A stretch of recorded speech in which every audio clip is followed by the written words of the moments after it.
Stockholm has some fantastic museums, the Vasa Museum, the Medieval Museum, but today we're not going to have a look at any of those. Today we're going to check out the worst museums in Stockholm.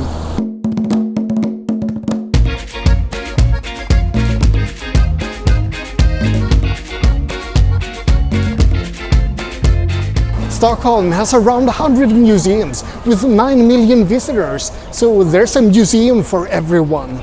It's hard to define exactly what a bad museum is. I've selected museums that I personally think are boring, or that I think deal with a subject that doesn't really need a museum. So let's go! The worst museums of Stockholm are waiting.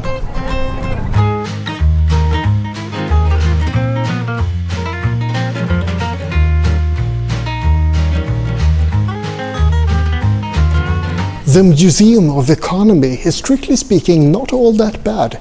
If you're interested in economy, there's a lot of history and some interesting exhibits to have a look at. But given the state of the economy today, I don't really enjoy reading about hyperinflation and other ominous economical facts.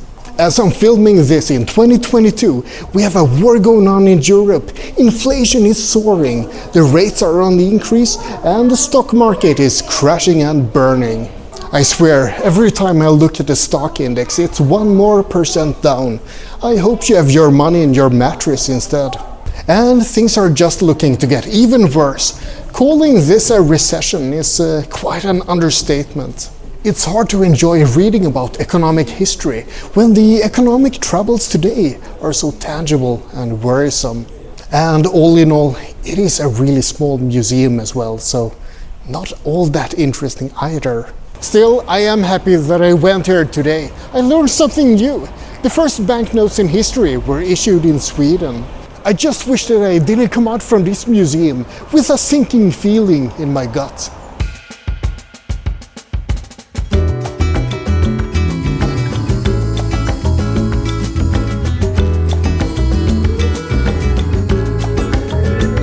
In the museum part, you can find lots of cool museums, like the Police Museum or the Museum of Technology, but that's not what I'm here for today. Stockholm has a museum about sports, but it's not what you think. This isn't a museum about famous Swedish football players or hockey teams. Nope, you're not gonna see Zlatan here. This is basically a museum about gym class. Getting kids to be more active is admirable. It's a great and necessary ambition. I approve. But do we really need a museum about this? After you finished school, how often did you think back on your time in gym class, thinking, I wish I knew more about that. I wonder if there's a museum where I can learn about the history of it all. I love that kid sitting over there. It's like, nope, I'm getting cold and tired. I've had enough.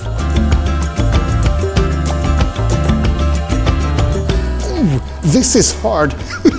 Maybe I should have spent more time in gym class. After visiting this museum, I feel that I know more about Swedish state-mandated school exercise than I ever wanted to know. If you have some kind of strange fascination with gym class, you can find lots of more or less interesting information at this museum. But I think that the rest of us just find this slightly unnecessary and not very exciting.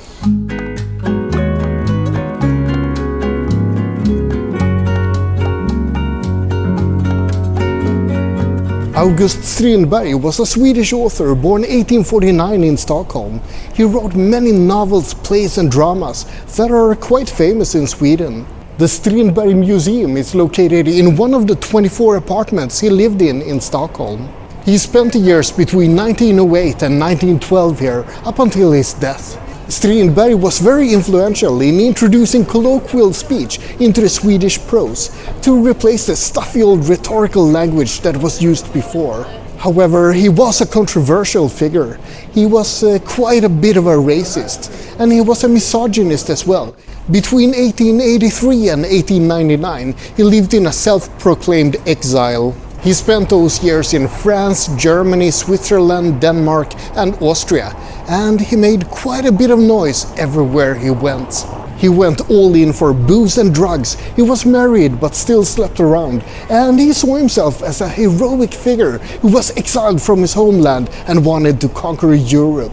He wasn't really exiled from Sweden, of course, he just didn't like the debates he caused, and eventually he did return to Stockholm. So the Strindbergsmuseum is all about a racist and misogynist author who was a bit of a douche. And it's not really all that interesting, unless you have a deep fascination for Swedish literary history.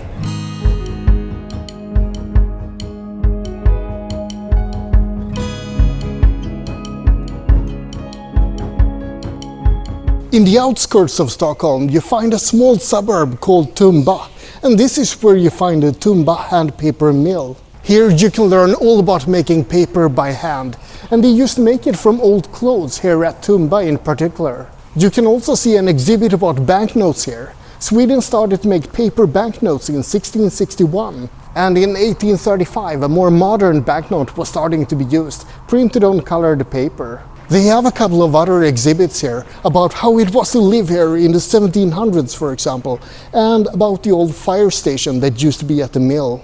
It's a bit interesting, I guess, but it's not really something I have a deep desire to learn more about at a museum. And that's really my main problem with the museum. It's located far away, and you have to travel on a commuter train to get here. And when you finally get here, it's not really all that interesting.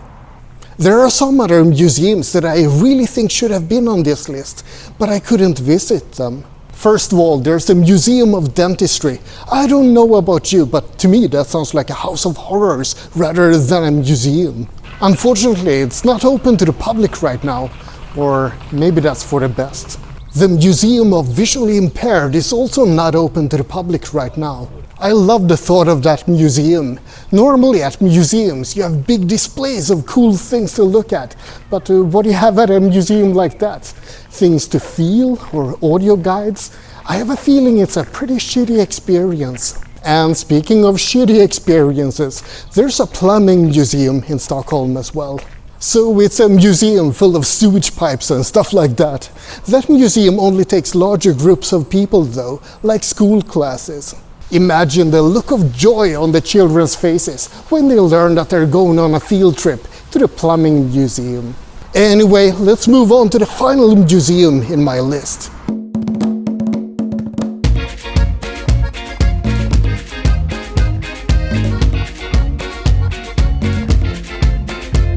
In the southern part of Stockholm, you find the Swedish Museum of Laundry. This is a museum dedicated to how people traditionally have done laundry in Sweden. And that's it. It's a museum about laundry. Today is a special day. It's a folk music day at the museum, which explains why there are so many people here. I think there's normally like one visitor, maybe, at most. I guess there are two types of people who visit a laundry museum. Either people who are genuinely interested in mundane local history, or people who have a morbid fascination with weird things, like me. This museum tells the story of how laundry services in the city of Stockholm were given competition by laundry services further out from the city back in the 1800s and early 1900s. And that's it. I really couldn't find any more interesting anecdotes or historical pieces of information about all of this. I have a washing machine at home, and that's about the limit of my curiosity when it comes to laundry.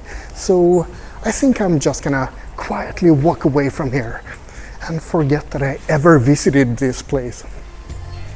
That was my pick for the worst museums in Stockholm. Which ones did I miss? Let me know in the comments. Either way, like and subscribe, but most importantly, have a great day.